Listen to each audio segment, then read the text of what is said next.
Isabella woke up being carried through the cemetery by a man whose gun she could feel pressed against her ribs. His voice calm as he explained that her father's killers had been waiting for her at the grave. The Mafia boss knew her name, knew what her father had died investigating, and the blood on his expensive suit suggested he'd already eliminated the first threat before she'd even opened her eyes. Before we continue, don't forget to subscribe to the channel, like the video, and comment where in the world you're watching from. Let's go. The rain had stopped an hour ago, but the ground remained soft beneath my knees as I knelt before the granite headstone that bore my father's name. Alessandro Moretti, beloved father. The words felt insufficient, hollow, like trying to capture the ocean in a teaspoon. How do you summarize a man's entire existence in 2 lines of engraved stone? How do you explain the weight of losing the only person who ever truly understood you? 3 months. It had been 3 months since the cancer finally claimed him, since I'd held his hand in that sterile hospital room and watched the light fade from his eyes. 3 months since my world had fractured into before and after, since everything I thought I knew about my life had crumbled like sand between my fingers. The grief counselor had told me it would get easier with time, that the sharp edges of loss would eventually smooth into something bearable. She was wrong. If anything, the pain had grown sharper, more precise, like a blade that found new places to cut with each passing day. I traced my fingers across the cold stone, following the grooves of his name. My hands were trembling, though whether from cold or emotion I couldn't say anymore. The cemetery stretched out around me in neat rows of marble and granite, a city of the dead that sprawled across rolling hills dotted with ancient oak trees. It was beautiful in a melancholy way.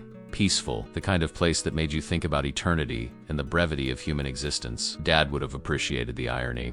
He'd always had a dark sense of humor about death, probably a defense mechanism developed during his years working as a prosecutor, seeing the worst humanity had to offer. That was before everything changed, before the accusation, before his career imploded in a scandal that had consumed the last 2 years of his life like a slow-burning fire. They'd called him corrupt, claimed he'd been taking bribes from organized crime families, that he'd thrown cases to protect the very criminals he'd sworn to prosecute. The investigation had dragged on for months, leaked documents and anonymous sources painting him as a traitor to everything he'd believed in. His reputation, built over 30 years of service, had been destroyed in a matter of weeks. I knew the truth. Dad had been investigating something big that connected several crime families to high-ranking officials. He'd kept the details from me, said it was safer if I didn't know. But I'd seen the late-night phone calls, the worried expression, the way he'd started looking over his shoulder everywhere we went, and then suddenly there were the accusations, the suspension, the formal inquiry. He'd maintained his innocence until the end, but the stress had accelerated the cancer that was already growing inside him. By the time they'd cleared him posthumously, discovering that the evidence against him had been fabricated, it was too late. He was already gone. The flowers I'd brought lay scattered beside the headstone, white roses that were already beginning to brown at the edges. I should have brought red ones. He'd always preferred red roses, said they were honest about what they were, beautiful but dangerous,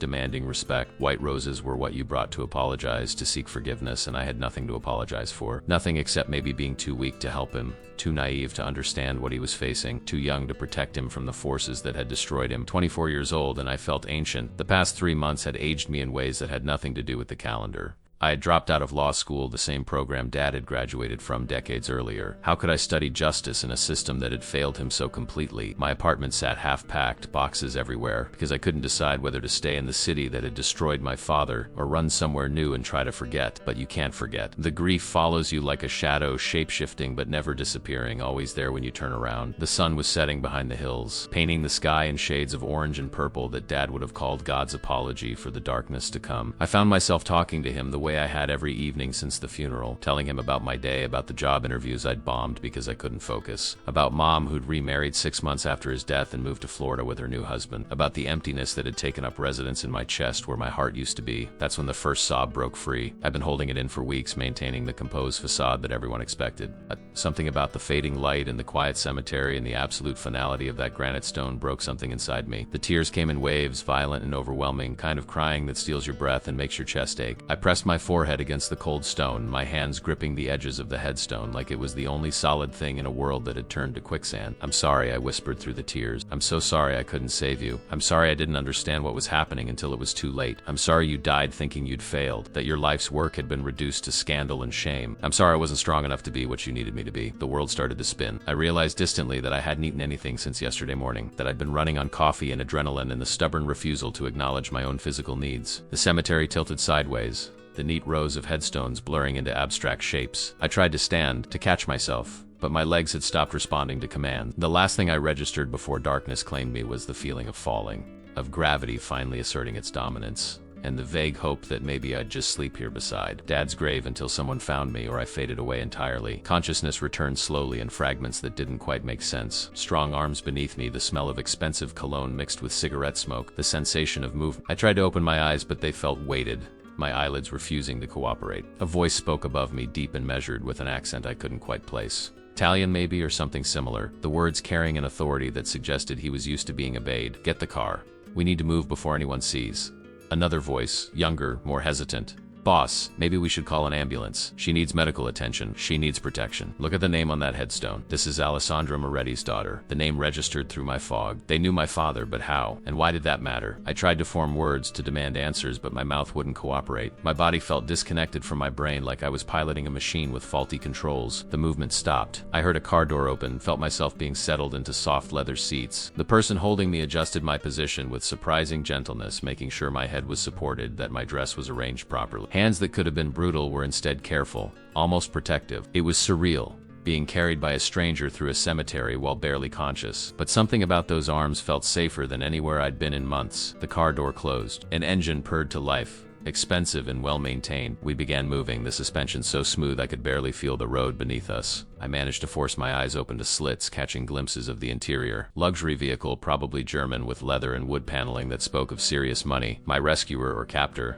I wasn't sure which, sat beside me in the back seat, his hand resting lightly on my shoulder as if to keep me from sliding off the seat during turns. Through my limited vision, I caught fragments of his appearance. Tall, well over 6 feet, with a build that suggested he spent considerable time maintaining his physical condition. The suit he wore probably cost more than 3 months of my former rent, perfectly tailored to emphasize his broad shoulders and narrow waist. Dark hair slicked back with precision, a jawline that could cut glass, and eyes that even in my semi-conscious state seemed to miss nothing. He was handsome in the way dangerous things often are, the kind of attractive that comes with warning labels and terrible decisions. "Where are you taking me?" I managed to whisper, the words coming out slurred and weak. He looked down at me, and for just a moment something that might have been compassion flickered across his features before the mask of control reasserted itself. "Somewhere safe," he said. "Somewhere your father's enemies won't find you." My father's enemies. The words should have terrified me, should have triggered all the survival instincts any rational person possessed. Instead, I felt a strange sense of calm settling over me. This man knew something about what had happened to Dad, about the forces that had destroyed him. And right now, unconscious in the back of his car being driven to an unknown destination, I realized I wanted answers more than I wanted safety. The darkness pulled at me again,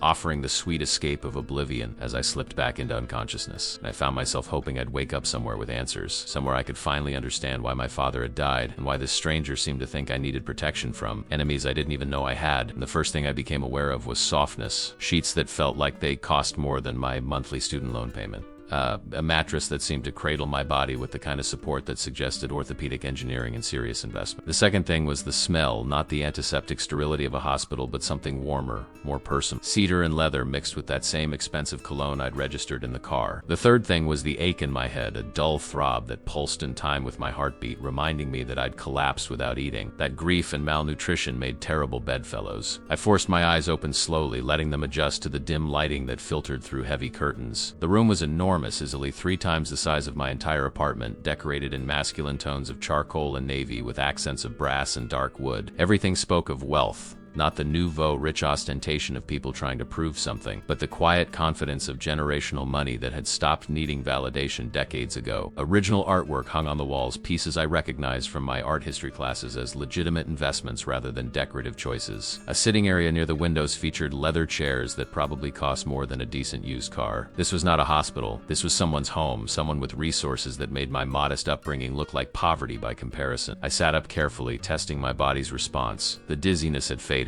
replaced by a gnawing hunger that reminded me I'd been punishing myself through neglect for weeks. Someone had removed my shoes but left me otherwise clothed in the black dress I'd worn to the cemetery. Small mercy, though it raised questions about boundaries and consent that I wasn't quite ready to examine. The door opened without warning, and he entered. In the full light of the room, my rescuer or captor was even more imposing than I'd registered in my semi-conscious state. He'd removed his suit jacket and loosened his tie, rolled his shirt sleeves to reveal forearms that spoke of regular physical training. His face was all sharp angles and controlled intensity, the kind of features that belonged on Roman statues depicting conquering generals. But it was his eyes that held me, Cap, dark as espresso and twice as bitter, conducting an assessment that felt both clinical and oddly protective. "You're awake," he said, his voice carrying that same accent from before. "Italian?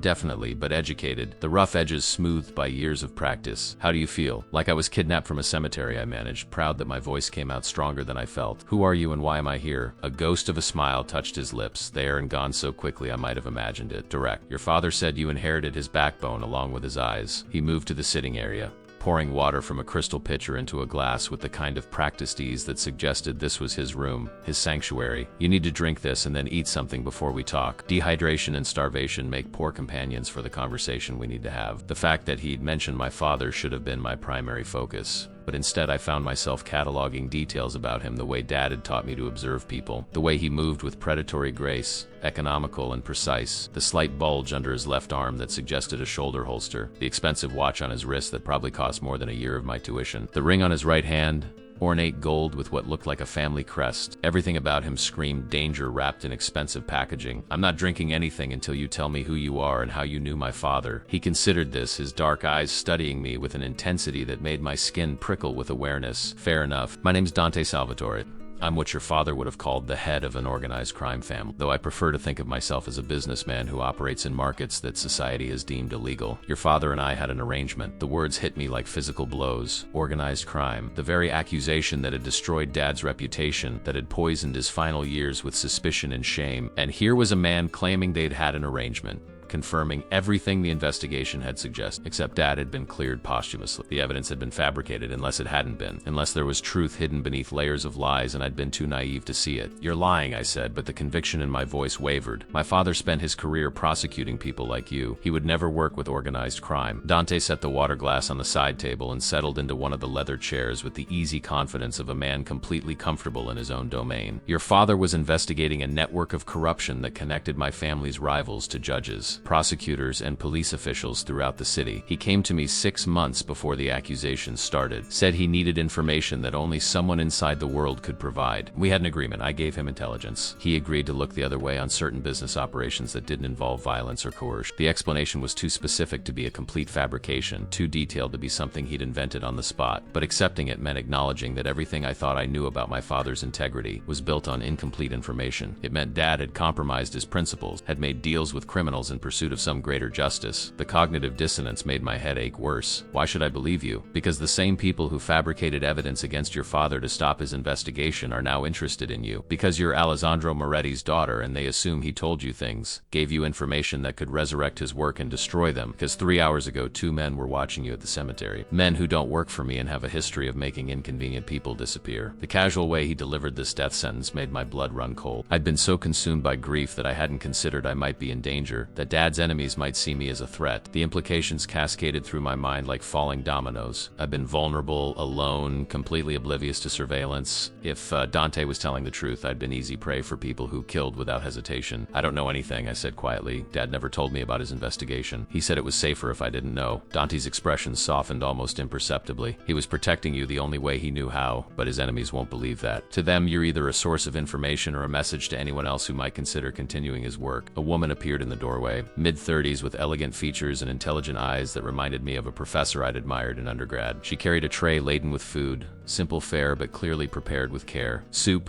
bread, fruit, things that wouldn't overwhelm a system that had been running on empty for too long. This is Maria, Dante said. She manages my household and has prepared something for you to eat. Please. You need sustenance before we continue this conversation. Maria set the tray on the table beside me, her movements efficient but not unkind. There are clothes in the wardrobe if you'd like to change, she said, her accent less pronounced than Dante's. And the bathroom is through that door. If you need anything else, just press the button beside the bed. She left as quietly as she'd arrived, and I was alone again with Dante in the rapidly cooling soup. My stomach growled, betraying my body's desperate need for fuel despite my mind's insistence that I shouldn't accept anything from this man. But pragmatism won over pride. I needed strength if I was going to navigate whatever situation I'd found myself in. The soup was excellent, rich and flavorful in ways that suggested a professional chef rather than institutional catering. I ate methodically, forcing myself to go slowly despite the hunger gnawing at my insides. Dante watched without comment, his presence somehow both comforting and unsettling. When I'd finished half the bowl and felt steadier, I set it aside and met his gaze directly. What do you want from me? I want to keep you alive, which requires keeping you here until we neutralize the threats against you. I want to understand what your father might have told you, even in passing. about his investigation. And I want to finish what he started, because the people who destroyed him are the same people who make my business more dangerous and unpredictable than it needs to be. So I'm a prisoner. You're a guest under protective custody. The distinction matters more than you might think. I stood, testing my legs and finding them mostly steady. The room didn't spin, which felt like a minor victory. I moved to the windows, pulling back the heavy curtains to reveal a view that took my breath away. We were high up, probably 20 floors or more, overlooking a city that glittered like scattered diamonds in the evening darkness. But it wasn't my city. The skyline was wrong, the landmarks unfamiliar. Where are we? My home in the north suburbs. Far enough from the city to be secure, close enough to remain connected to my business interests. You're safe here, Isabella. I give you my word. The use of my first name felt intimate, presumptuous, like he knew me better than a stranger had any right to. Don't call me that. You don't know me. You don't get to use my name like we're friends. Something flickered in his dark eyes, acknowledgement perhaps, or respect for the boundary I was trying to establish. As you wish, Miss Moretti. But understand this. Your father trusted me enough to work with me, to share information that could have destroyed both of us if it had been discovered. He believed I was a man of honor, despite my profession. I'm asking you to extend that same trust, at least until we can ensure your safety. I turned back to the window, processing the impossible situation I'd found myself. 24 hours ago, my biggest problem had been deciding whether to return to law school or give up entirely. Now I was apparently the target of murderous conspirators, being protected by a mafia boss who claimed to have been my father's secret ally. The absurdity would have been laughable if it wasn't so terrifying. How long do I have to stay here? Until it's safe for you to leave. Days, weeks, months, however long it takes to eliminate the threat. And if I refuse? If I just walk out of here right now? Dante stood, moving to join me at the window. His proximity made me acutely aware of the size difference between us, the physical power he could exert if he chose to, but his voice when he spoke was gentle, almost sad. Then you'll be dead within 48 hours, and everything your father sacrificed to protect you will have been wasted. Is your pride worth your life, Miss Moretti? I wanted to say yes. I wanted to storm out of this gilded cage and reclaim my autonomy, to prove I wasn't some helpless damsel who needed rescuing by a criminal in expensive suits. But looking at my reflection in the window glass, I saw what Dante must see: a grief-stricken young woman who'd stopped taking care of herself, who'd been so consumed by loss that she'd made herself vulnerable in ways she hadn't even recognized. Dad had died protecting me. The least I could do was stay alive long enough to understand why. Sleep came in fragments that night, interrupted by dreams where Dad appeared at the cemetery gates, warning me about shadows with familiar faces. I woke repeatedly to the unfamiliar darkness of Dante's guest room, my heart racing until I remembered where I was and why. By the time dawn filtered through the heavy curtains, I'd given up on rest entirely, and found myself standing under a shower that probably cost more than my entire bathroom back home. Quote, letting scalding water wash away the cemetery dirt and 3 months of accumulated grief. The wardrobe Maria had mentioned held clothes in exactly my size, which should have disturbed me more than it did. How long had Dante been watching me? How much did he know about my life, my habits, my measurements? But exhaustion had burned through my capacity for outrage, leaving behind only pragmatic acceptance. I selected dark jeans and a soft cashmere sweater in deep burgundy, both fitting perfectly in ways that confirmed this wasn't guesswork. Dante Salvatore was a man who paid attention to details, who planned contingencies most people never considered. The house revealed itself gradually as I explored, trying to map my new prison. Hardwood floors gleamed under my bare feet, leading through hallways lined with artwork that belonged in museums. The architecture was modern but warm, floor-to-ceiling windows offering views of manicured grounds that stretched toward distant tree lines. Security cameras tracked my movement with subtle precision, their presence obvious once you knew to look. This was a fortress disguised as a luxury home, beautiful and deadly in equal measure. I found Dante in what could only be described as a study, though that word felt inadequate for the space. One wall was entirely bookshelves, leather-bound volumes in multiple languages suggesting either genuine scholarship or expensive decoration. The opposite wall featured monitors displaying security feeds from various locations. Some I recognized from the city, others completely foreign. He sat behind an antique desk that probably had provenance documentation and insurance policies, speaking rapid Italian into a phone with an edge to his voice that made me glad I wasn't on the receiving end of that conversation. He noticed me in the doorway and gestured for me to enter, concluding his call with words that sounded like either promises or threats, possibly both. The phone disappeared into his pocket as he stood, and I was struck again by the sheer presence of the man. He'd changed into dark slacks and a crisp white shirt, sleeves rolled to his elbows in a way that should have looked casual but somehow enhanced his dangerous elegance. You look better, he observed, moving to a sidebar where coffee equipment that rivaled professional cafes sat waiting.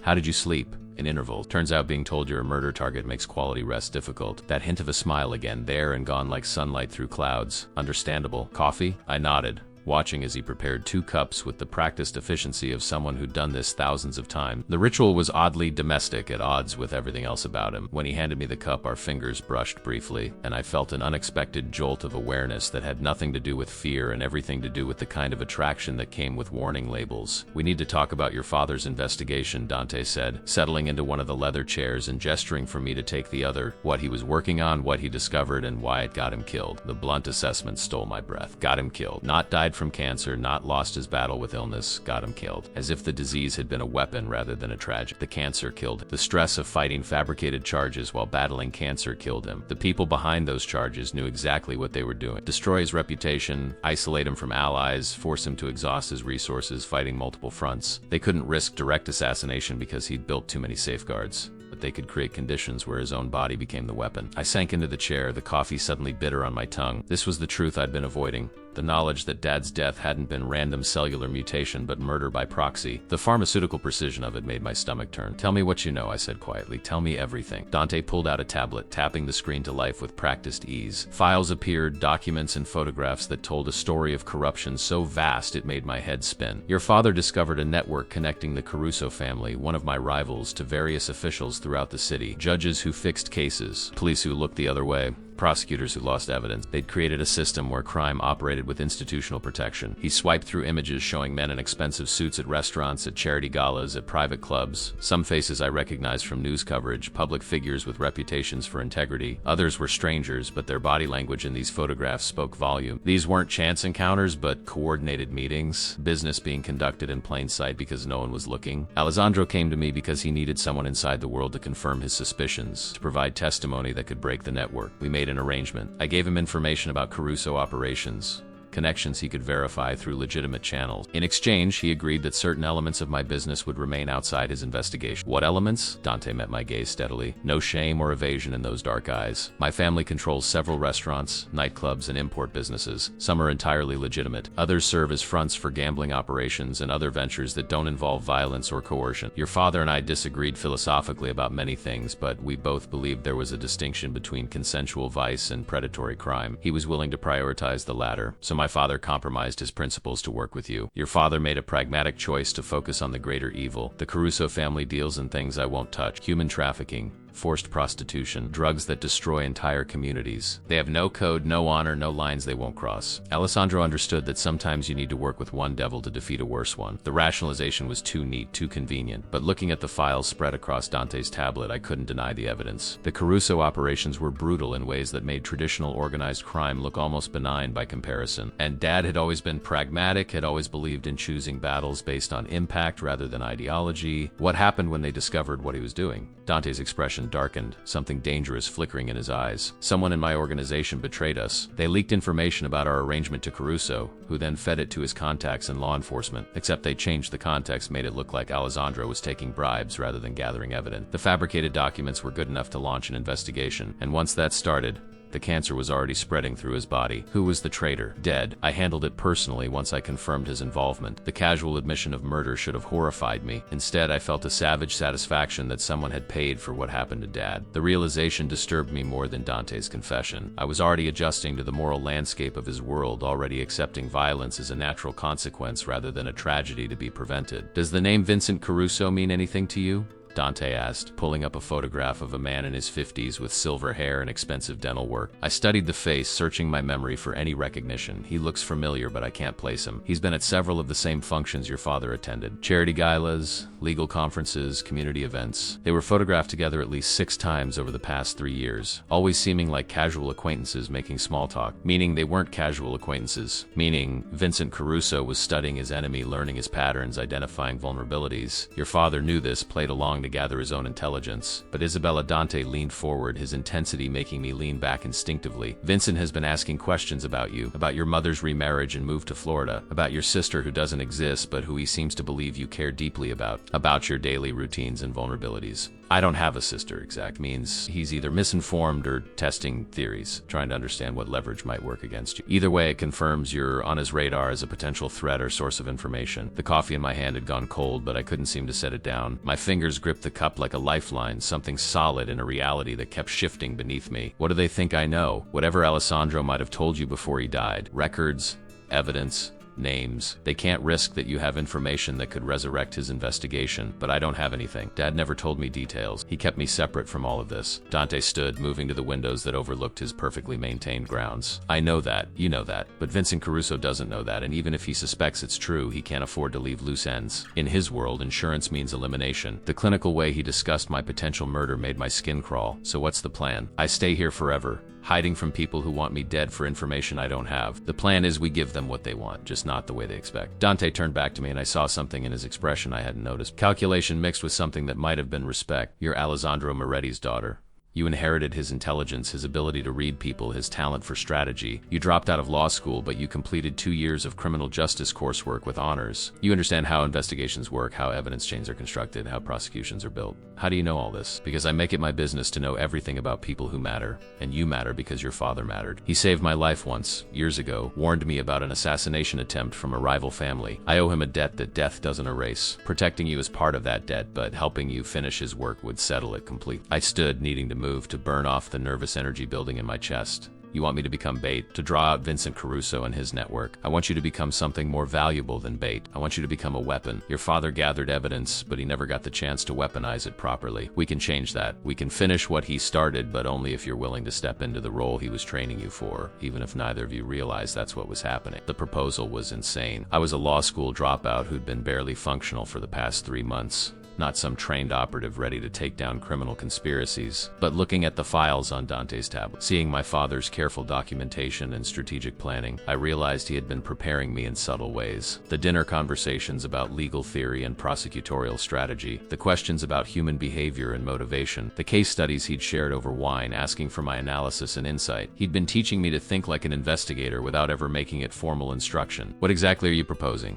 Dante's smile was sharp as broken glass and twice as dangerous. I'm proposing we make Vincent Caruso believe you have everything he fears you might have. Then we make him come after you in ways we can control and document. And then we destroy him and everyone connected to him using the system your father believed in, the courts and the law and the public scrutiny that makes institutional corruption impossible to maintain. You want to use me as bait to gather evidence for a legal prosecution.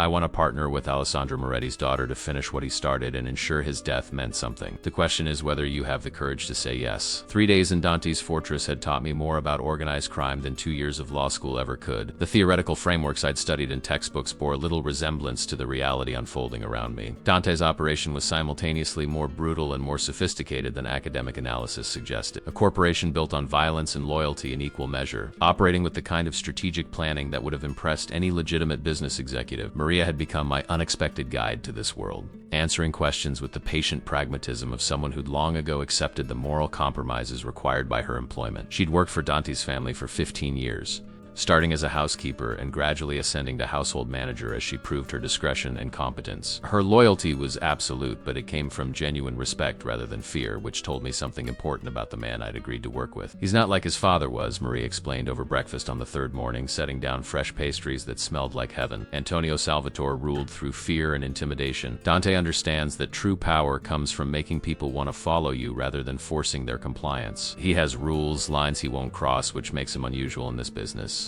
What kind of line? No trafficking in human being, ever. No drugs that destroy communities, only high-end products for people who make informed choices. No targeting families or civilians unless they've involved themselves in the business knowingly. He believes there's a code, old-fashioned maybe, but it means something to him. And when people violate that code, Maria's expression hardened in ways that suggested she'd witnessed consequences firsthand. Then they discovered that Dante's civility is a choice, not a limitation. He can be as brutal as his rivals when necessary, but he prefers not to be. Your father understood this about him, saw potential for something better than what usually emerges from this world. I spent hours in Dante's study while he conducted business, watching how he operated from behind that antique desk. Phone calls in multiple languages, always measured and controlled. Video conferences with associates who treated him with the kind of deference that suggested his reputation extended far beyond Chicago. Financial reports that showed legitimate businesses generating real profits alongside the less legal ventures. He ran his empire with the efficiency of a Fortune 500 CEO, just with significantly more lethal consequences for underperformance. What surprised me most was how often he sought my input. Small things at first,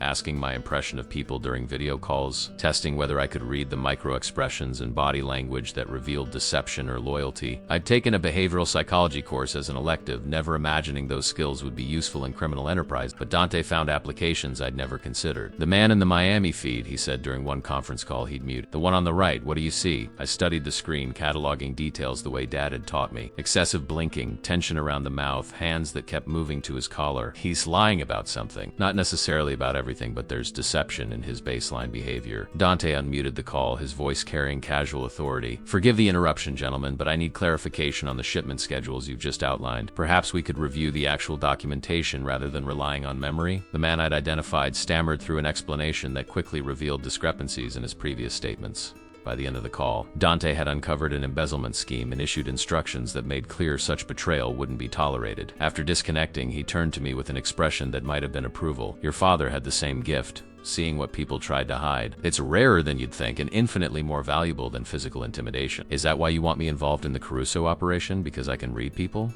That's part of it. But mainly because you're the only person who can credibly play the role we need. Vincent Caruso has been researching Alessandro Moretti's daughter for months. He has expectations about who you are, what you know, how you'll behave. We can use those expectations against him." By the fourth day, I'd agreed to the basic framework of Dante's plan, though the details still terrified. We would stage my return to public life, carefully controlled but visible enough to draw Caruso's attention. I'd rent a new apartment in the city, return to classes at a different law school, establish routines that appeared vulnerable but were actually monitored by Dante's security network. Every movement would be designed to suggest I had something Caruso wanted, information or evidence that could threaten his empire. The psychological warfare was elegant in its simplicity. We wouldn't directly confront Caruso or his network. Instead, we'd make them come to us, documenting every approach and building a case through their own actions. My father had gathered evidence about Caruso's criminal operations, but what he'd lacked was proof of the institutional corruption that protected those operations. If we could capture Caruso attempting to intimidate or harm a prosecutor's daughter, if we could document the involvement of his allies in law enforcement and the judiciary, we'd have the kind of case that couldn't be buried or ignored. "You understand the risks?" Dante said during one of our planning sessions. "If Caruso suspects this is a trap, if any element goes wrong, you become a target we can't fully protect. My security is good, but it's not infallible. I know, but continuing to hide accomplishes nothing except confirming, I'm afraid. If I'm going to honor Dad's memory, I need to finish what he started." Something shifted in Dante's expression, a softening around the edges that suggested the ruthless criminal mastermind was also a man capable of genuine emotion. "Alessandro would be proud of you. This isn't the path he would have chosen for you, but he'd recognize the courage it takes to walk it anyway." The compliment warmed me in ways I didn't want to examine too closely. Dante Salvatore was dangerous in more ways than one, and the growing attraction I felt toward him was perhaps the most dangerous element of all. He was intelligent, controlled, and oddly protective in ways that made me feel safer than I had since Dad's death. But he was also a criminal. Someone who ordered violence with the same casualness most people reserved for ordering coffee. Allowing myself to develop feelings for him was a complication neither of us needed. That evening, Dante suggested we have dinner together rather than my usual isolation in the guest quarters. Maria had prepared something elaborate, Italian dishes with names I couldn't pronounce, but flavors that justified every superlative. We ate in a formal dining room that could have seated 20, but felt oddly intimate with just the two of us at one end of the long table. "Tell me about your mother," Dante said, pouring wine with practiced precision. "Alessandro rarely spoke about his personal life, but I gathered she left him years ago. They divorced when I was 16. She never understood his dedication to the job, the long hours and constant danger. After the split, she kind of checked out of my life too. The remarriage and move to Florida was just making official what had been true for years. I was my father's daughter, not hers. That must have been difficult, losing both parents in different ways. I'd never articulated it that way, but Dante was right. Dad's physical death had been preceded by Mom's emotional abandonment. I'd been grieving in layers, loss upon loss, until I could barely remember what wholeness felt like. "What about your family?" I asked, deflecting attention from my own painful history. "Maria mentioned your father ran things differently than you do. Antonio Salvatore was a product of his era and circumstances. He believed power came from fear, that respect was something you beat into people. He built an empire on brutality and intimidation, and it worked for a time. But that approach creates enemies who wait for any sign of weakness, who see loyalty as something temporary and conditional. And you wanted something different?" Dante set down his wine glass, his dark eyes reflecting candlelight in ways that made him look younger, more vulnerable. "I watched my father die surrounded by people who pretended to mourn him while secretly celebrating his death. That taught me that forcing loyalty creates resentment, not devotion. When I took control, I changed the family business model. We still use violence when necessary, but we prefer strategy and partnership. We invest in our people, protect them, treat them with dignity. It's more sustainable long term. The business terminology applied to criminal enterprises was jarring, but I couldn't deny the logic. Dante had essentially described modern management theory adapted for organized crime. Treat your employees well, give them stakes in the operation, and they'll perform better than people motivated purely by fear. My father said something similar once about how the best prosecutors built teams through respect rather than intimidation. Maybe you and he weren't so different. We were different in significant ways, Isabella. Dante's use of my first name sent an unexpected flutter through my chest. He believed in the system, thought laws and institutions could create justice if properly applied. I believe systems are only as good as the people running them, and most people are corruptible given the right pressure. But we both understood that how you treat people matters. That there are rules even in worlds built on breaking them. The conversation drifted to safer topics as we finished dinner, but the intimacy of the evening lingered. I found myself studying Dante when he wasn't looking, cataloging details that had nothing to do with criminal profiling and everything to do with the way his hands moved when he talked, the rare, genuine smile that transformed his severe features, the intelligence that sparked in his eyes when discussing strategy or philosophy. After dinner, he walked me back toward the guest quarters, a routine we'd developed over the past few days. But tonight, instead of saying goodnight at my door, he hesitated, something unspoken hanging in the air between us. Isabella, I need you to understand something before we move forward with this plan. My protection of you began as a debt to your father, but it's become something more. That complicates things in ways I'm not accustomed to managing. My heart hammered against my ribs, understanding what he wasn't quite saying. What do you mean? I mean that I'm attracted to you in ways that compromise my judgment.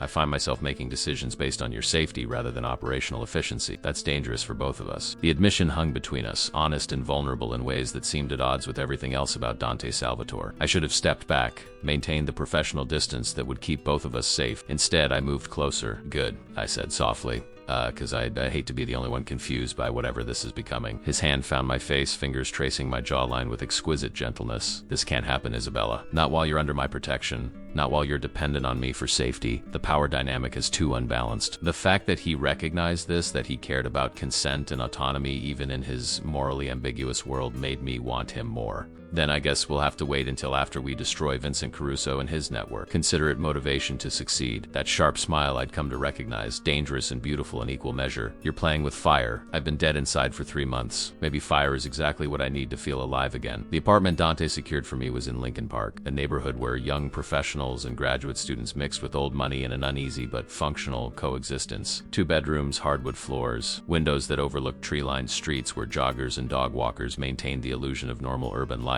To anyone watching, I was simply Alessandro Moretti's daughter trying to rebuild after grief and scandal, renting within my modest means and attempting to resume the education his death had interrupted. The reality was considerably more complex. Every piece of furniture had been carefully selected by Dante's security team, positioned to avoid blocking sight lines from strategically placed cameras. The building's doorman was on Dante's payroll, as were 2 other tenants on my floor.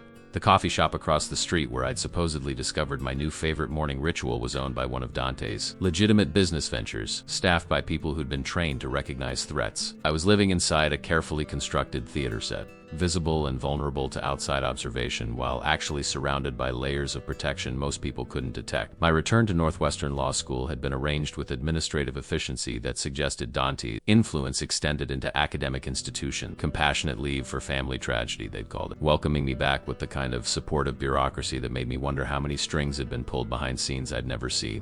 My course load was deliberately public, classes that required me to cross campus at predictable times, to study in visible locations, to establish routines that any competent surveillance could map and exploit. This is insane, I told Dante during one of our secure phone calls, watching from my apartment window as people who might or might not be Caruso's surveillance team loitered near the entrance. I feel like an actress in a play where I don't know all my lines. That's because you are an actress in a play, and improvisation is part of your role. Caruso needs to believe you're genuine, that you're unaware you're being watched. Natural behavior is your best defense. Except nothing about this feels natural. I'm constantly aware of being observed, constantly calculating what message my actions might send. Good. That awareness will keep you alert to genuine threats versus the security I've positioned around you. Trust your instincts, Isabella. You're Alessandro's daughter. This is in your blood, whether you knew it or not. The first direct contact came on day 6 of my return to public life. I was leaving class, backpack slung over one shoulder, when a man in an expensive suit approached with the kind of careful casualness that immediately triggered my threat assessment training. He was mid-40s, well-groomed, with the particular confidence that came from either genuine power or excellent act. Miss Moretti? His voice carried traces of East Coast education, the kind of neutral American accent that could have originated anywhere from Boston to D.C.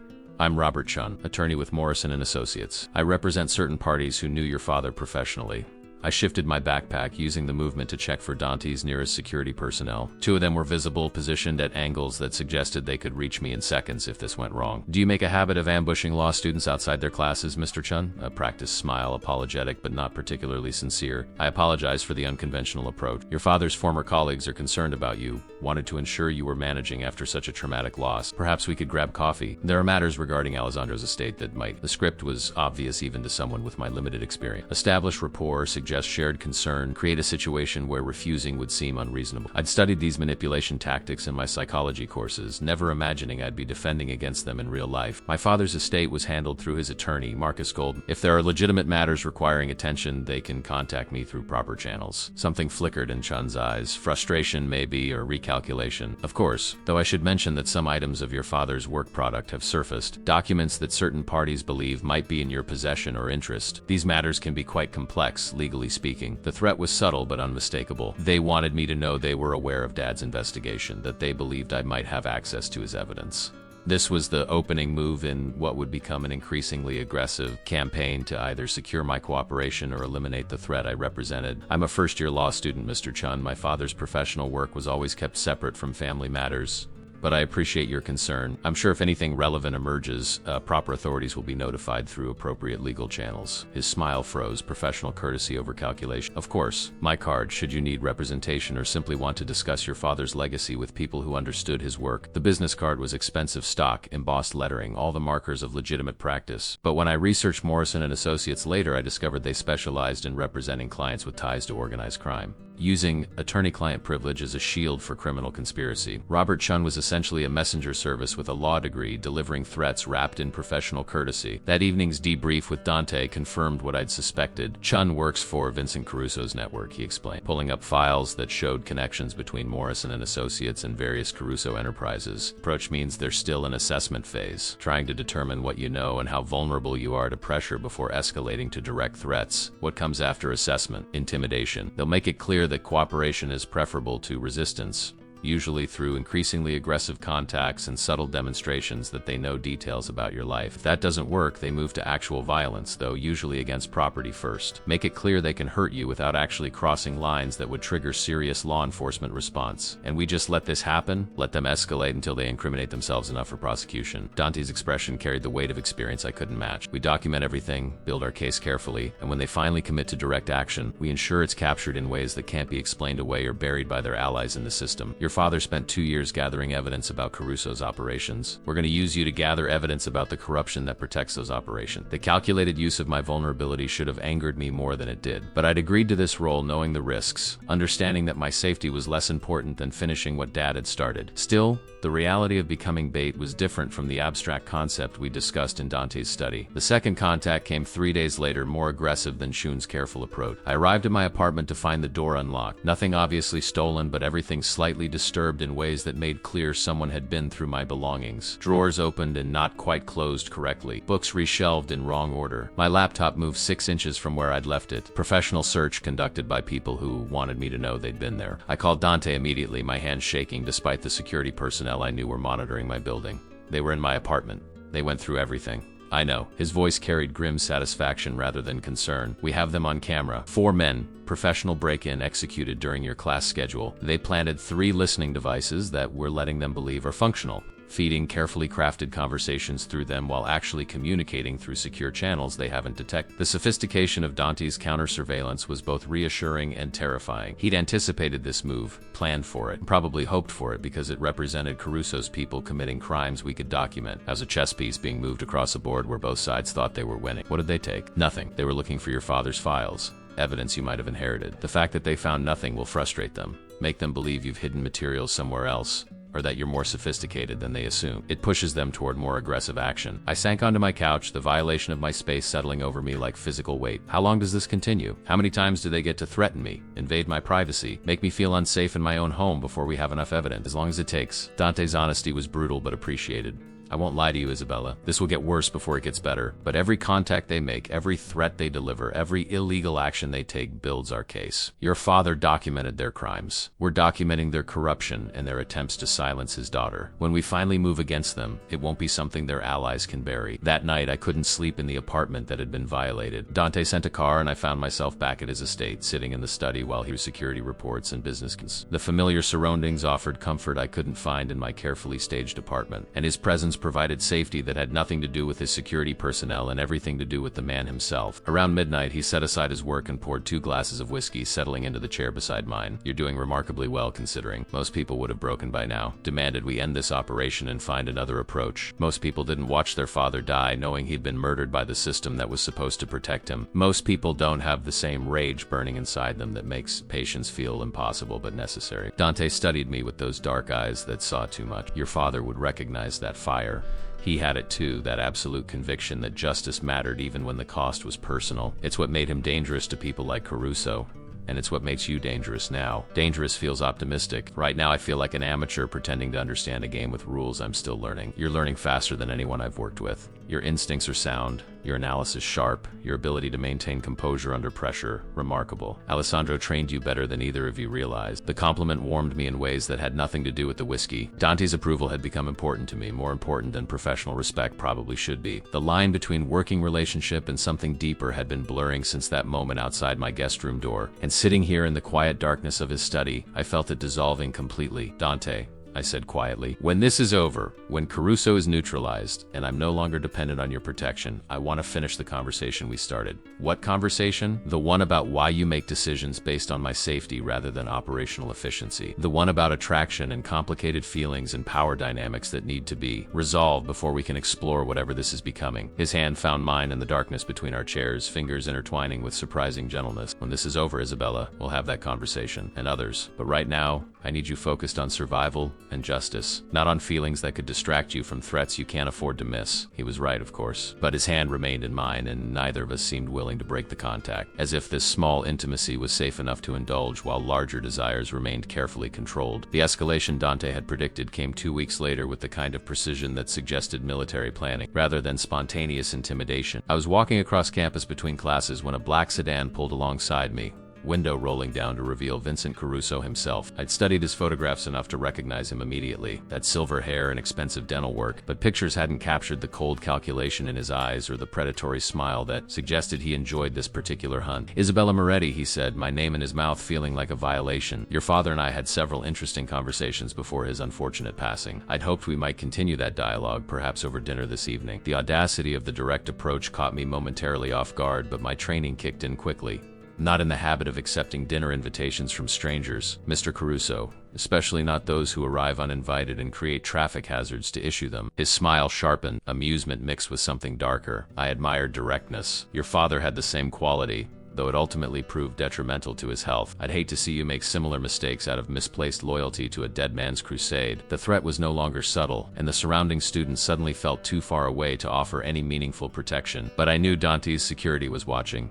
Knew that every word of this conversation was being recorded by multiple devices concealed in my clothing and backpack. This was exactly what we needed. Vincent Caruso making direct contact and delivering explicit threats to a prosecutor's daughter in broad daylight. My father's only mistake was trusting that the system he served would protect him from criminals like you. I won't make that same error. If you have something to say, Mr. Caruso, say it to my attorney through proper legal channels. His expression hardened, the pretense of civility evaporated. Your father had something that belongs to me. Documents, recordings, evidence he collected during his misguided investigation. I want them back, all of them, before they find their way into hands that might misunderstand their context. I don't have anything of my father's except memories and grief. His professional materials were seized during the investigation into his supposed corruption. If you want them, file a Freedom of Information request with the appropriate authorities. The sedan's rear door opened, and a man I recognized from Dante's files emerged. Marcus Benedetto, Caruso's chief enforcer, someone with a reputation for making problems disappear permanently. He was large, muscular in ways that suggested steroids and violence, with dead eyes that had seen too much darkness to register normal human emotion. Miss Moretti, Benedetto said, his voice surprisingly soft for someone his size. Mr. Caruso is extending a courtesy your father never appreciated. We can resolve this matter peacefully with mutual benefit, or we can pursue alternative approaches that would be unfortunate for everyone involved. The choice is entirely yours. choreography was deliberate, establishing threat while maintaining plausible deniability. Caruso could claim he'd simply offered to discuss her father's work, while Benedetto's presence suggested consequences for refusing that discussion. But they'd made critical errors. They'd approached me in public, issued threats that could be documented, and involved personnel whose criminal records would make their testimony unimpeachable once we flipped this evidence to prosecute. I need to get to class, I said, maintaining composure despite the fear threading through my chest. If you'll excuse me. I walked away without waiting for permission. Every step measured and controlled despite the adrenaline screaming for me to run. Behind me I heard the sedan door close and the vehicle pulling away, but I didn't look back. Weakness now would invite more aggressive action, and I needed Caruso to believe I was either stupidly brave or genuinely unaware of the danger he represented. Dante's response to the footage was immediate and strategic. "That's perfect," he said during our evening debrief, reviewing the recordings from multiple angles. "Caruso personally threatening you, Benedetto present as implied muscle, demands for evidence they claim doesn't exist. This is prosecutable material, especially combined with the break-in documentation and Chun's initial contact. But it's not enough yet, is it?" I asked, reading the calculation in his expression. "We need them to escalate further, to involve their allies in law enforcement, or the judiciary in ways that prove the institutional corruption." "Exactly. Right now we can prove Caruso threatened you, but that's organized crime intimidation, serious but not the scandal your father was building toward. We need to document judges fixing cases, police destroying evidence, prosecutors throwing investigations. That requires pushing them into defensive action where they need to activate their institutional protection. So we keep going. Keep letting them believe I'm a threat until they commit resources to neutralizing me in ways that expose their entire network." Dante stood, moving to the windows that overlooked his perfectly maintained ground. "Every time they escalate, the danger to you increases exponentially. Professional surveillance becomes physical intimidation, which becomes actual violence. At some point, my security won't be enough to prevent them from hurting you, especially if they decide you're too dangerous to capture and interrogate.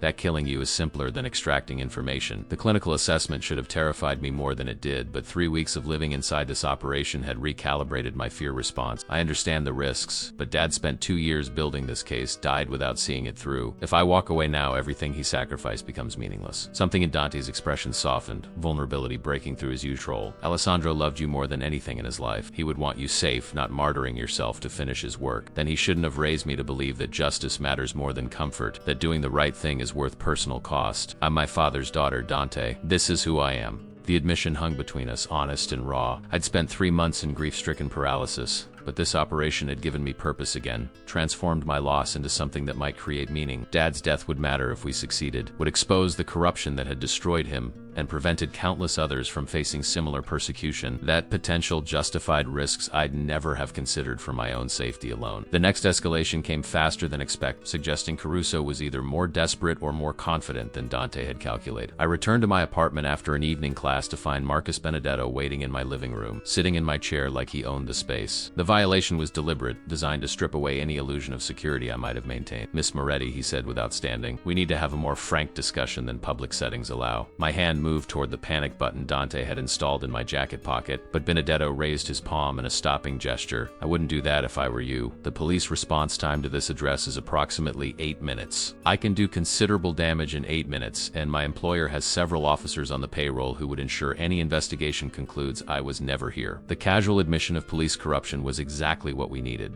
and I knew the recording devices throughout the apartment were capturing every word. But knowing this was valuable evidence didn't make the immediate threat less terrifying. Benedetto could kill me long before help arrived, and we'd have excellent footage of my murder, but no justice if he escaped. "What do you want?" He stood, and his size in my small living room felt overwhelming. "Your father's files. The complete set, including the recordings he made of meetings with various public officials. We know he kept backups, probably gave you access codes or instructions before he died. We're prepared to compensate you generously for their return." "I don't have them. I've told Caruso this already." Benedetto moved closer, invading my space with deliberate intimidation. "Then you'll help us find them. You'll go through your father's remaining possessions, check safety deposit boxes he might have rented, contact his associates who might have received materials for safekeeping. You have 1 week to produce results, Miss Moretti. After that, my employer's patience expires and my methods become considerably less polite. And if I refuse?" His smile was cold as winter. "Then we'll be attending another funeral, and I'll be having this same conversation with anyone else your father might have trusted with his secrets. Your choice whether you die protecting information you claim not to have, or live by cooperating with reasonable requests. He left without waiting for my response, walking out of my apartment like he'd simply been visiting a friend. The moment the door closed, I collapsed onto my couch, shaking with adrenaline and fear. Every instinct screamed at me to call this off, to tell Dante I was done, that no amount of justice was worth dying for. But when I closed my eyes, I saw Dad's face in that hospital bed, saw the disappointment that would have marked his features if I quit now. The recording of Benedetto's threats was damning. Dante reviewed the footage with satisfaction that bordered on grim pleasure, noting every admission of corruption and criminal intent. He confessed to having police on payroll, threatened your life explicitly, and demanded evidence he claims doesn't exist. Combined with the earlier contacts and the break-in, we're building exactly the case we need. But the timeline is compressed now.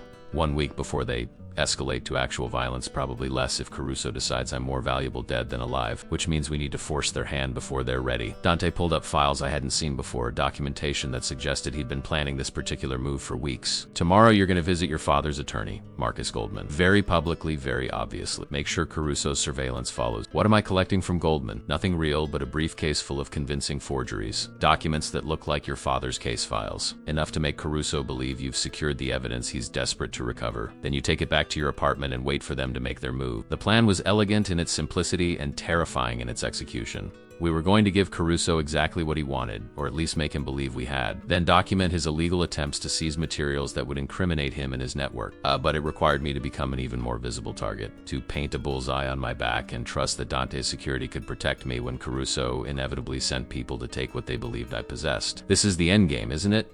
After tomorrow, either we succeed or they kill me trying. Dante's expression carried weight I'd never seen before, fear breaking through his careful control. After tomorrow, we draw them out of the shadows and into actions they can't deny or explain away. But Isabella, if at any point you want to stop, if the risk becomes too much, we can find another approach. No, we're too close now. And every day we delay is another day they might discover this is a trap. Tomorrow we give them the bait, and then we finish what my father started. That night I stayed at Dante's estate again, unable to face the apartment that Benedetto had violated. We sat in his study until dawn, planning contingencies and backup scenarios, ensuring every possible outcome had been considered and addressed. But beneath the tactical discussion, tension built that had nothing to do with operational security, and everything to do with the reality that tomorrow might be the last time we saw each other alive. Around 3 in the morning, exhaustion finally caught up with both of us. Dante walked me to the guest room as he had dozens of times before, but this time he didn't stop at the doorway. His hand found my face with exquisite gentleness, thumb tracing my cheekbone in a gesture that felt like memorization. "If something goes wrong tomorrow," he said quietly,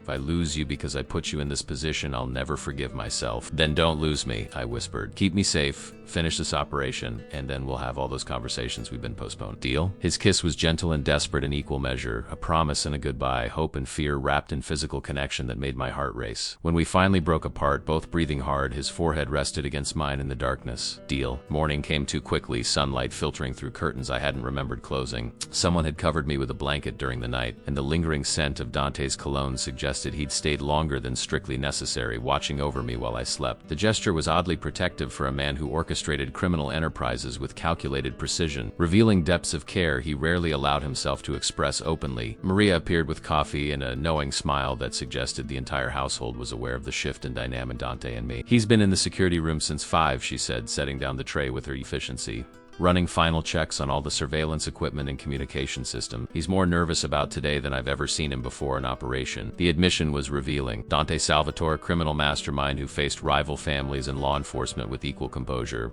was nervous about an operation because I was the variable he couldn't fully control. The realization settled over me with unexpected weight. I'd become more to him than a debt to my father, more than a useful asset in his war against Caruso's network. I'd become someone whose safety mattered beyond strategic calculations, whose loss would create wounds that power and revenge couldn't heal. By 9, I was dressed in clothes carefully selected to project competence and purpose. Dark jeans, a blazer that looked professional without being formal, boots that could facilitate running if necessary. Dante had reviewed my outfit with the attention to detail he applied to everything, noting sight lines and movement restrictions, ensuring nothing would impede my ability to respond if situations deteriorated rapidly. The briefcase waiting by the door looked expensive and legitimate, exactly what Alessandro Moretti's daughter would use to transport sensitive documents. Inside were forgeries so convincing they'd fooled Dante's own document analysts initially. Carefully aged paper and authentic-looking seals that would pass casual inspection. The real genius was in the content. Files that referenced real cases and actual corruption but stopped short of providing evidence that could actually prosecute anyone. We were giving Caruso bait that looked substantial enough to justify desperate action while protecting sources and methods that might still prove useful later.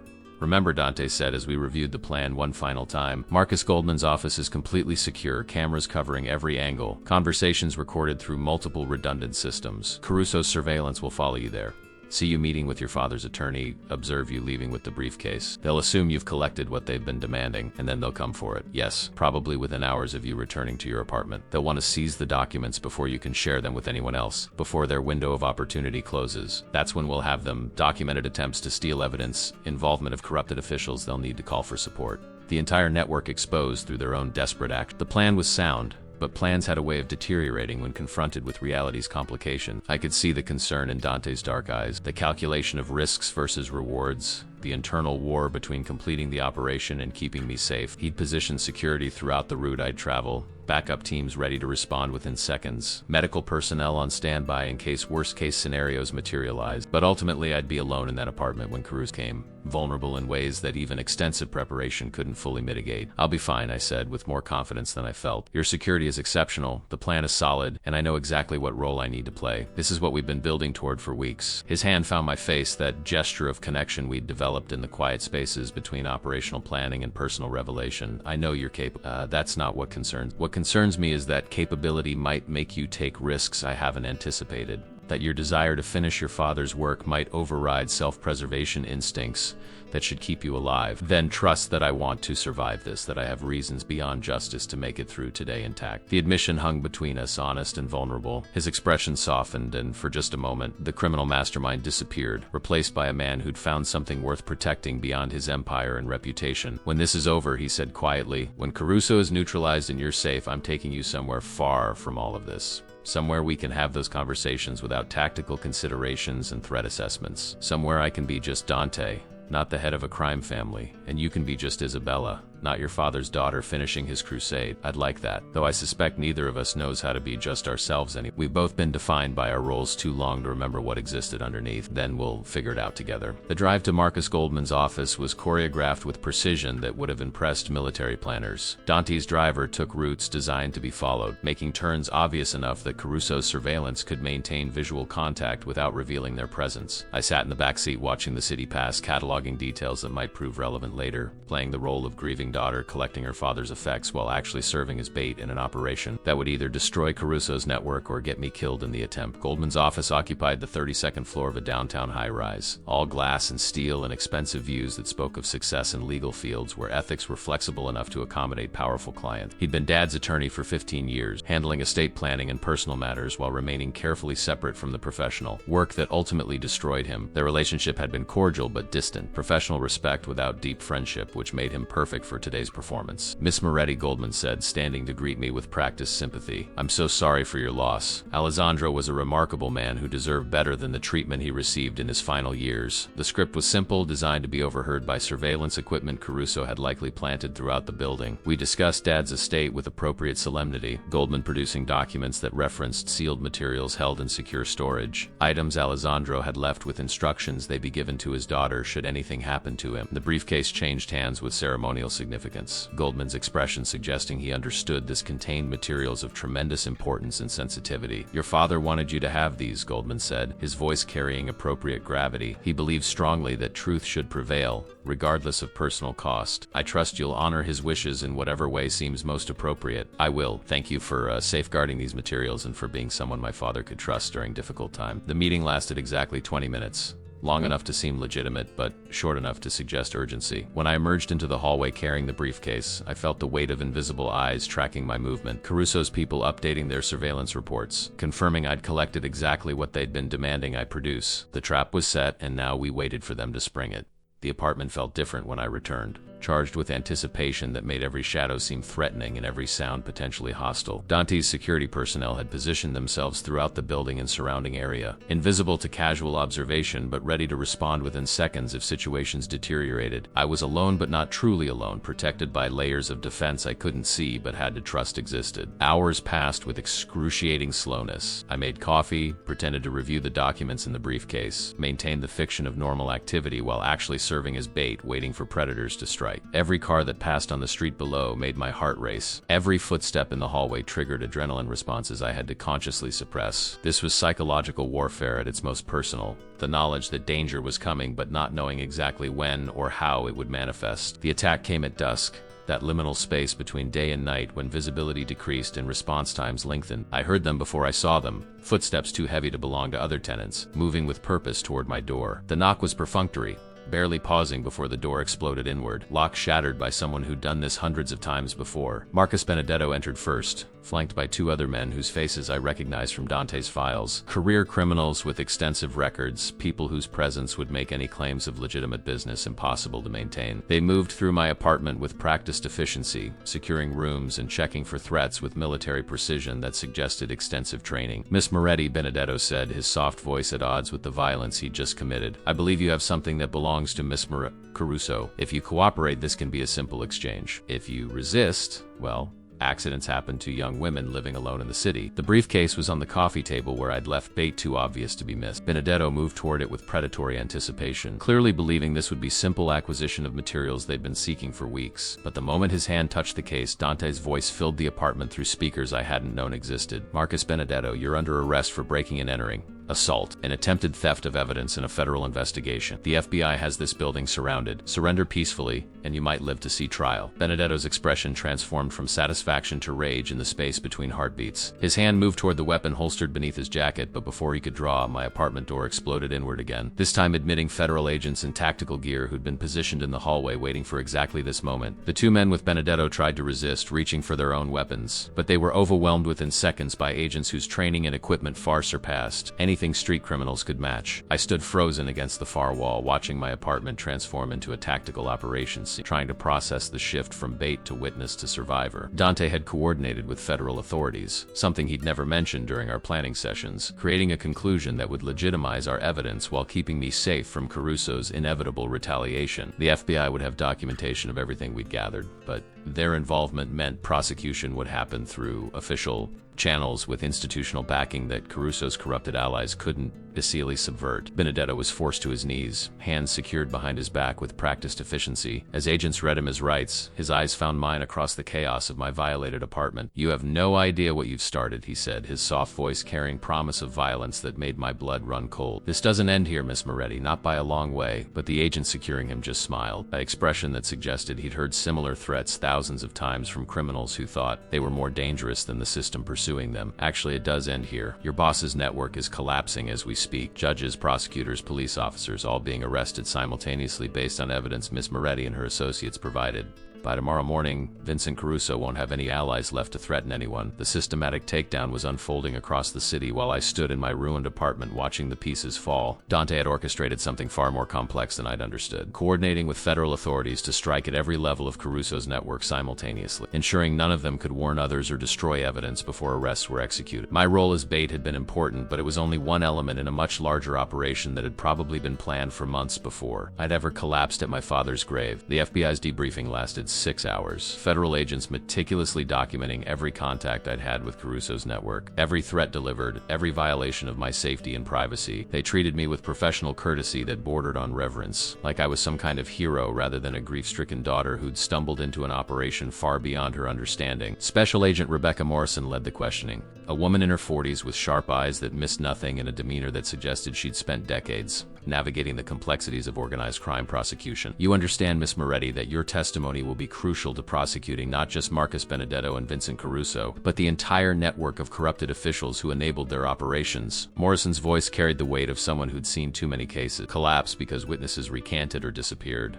We're talking about judges, prosecutors, police captains, all facing federal charges. This will be the largest corruption prosecution in Chicago's history. I understand. My voice sounded steadier than I felt. Adrenaline crash leaving me exhausted in ways that went beyond physical fatigue. My father spent the last 2 years of his life building this case. Finishing it is the least I can do to honor his memory. Morrison's expression softened slightly, professional distance giving way to something more human. Alessandro Moretti was one of the finest prosecutors I ever worked. What they did to him was unconscionable, destroying his reputation to silence his investigation. Today's arrests are partial justice for that crime, but they don't restore what was stolen from him or from you. The acknowledgement of Dad's integrity meant more than I could articulate. For months, I'd carried the weight of his tarnished reputation, the whispers that maybe the corruption charges had merit, that perhaps he'd compromised himself in ways family loyalty prevented me from acknowledging. Morrison's words were vindication, confirmation that my father had been exactly who I believed him to be. A man of principle, destroyed by the corruption he dedicated his life to fighting. Between the formal questioning, Morrison revealed details about the broader operation that left me stunned. Dante Salvatore had been cooperating with federal authorities for 18 months. Providing intelligence about rival crime families while simultaneously protecting his own. Operations through carefully negotiated immunity agreements. The arrangement was complex, morally ambiguous in ways that would probably keep legal scholars debating for years, but it had created the conditions necessary to dismantle Caruso's network without triggering the kind of violence that usually accompanied such power shift. Your involvement with Salvatore, Morrison said carefully. We need to understand the nature of that relationship, whether it began as genuine protection or was part of his strategy to position himself favorably with federal prosecutors. The question felt invasive, demanding I expose feelings I was still processing to bureaucratic scrutiny. Dante saved my life when I collapsed at my father's grave. He could have left me there,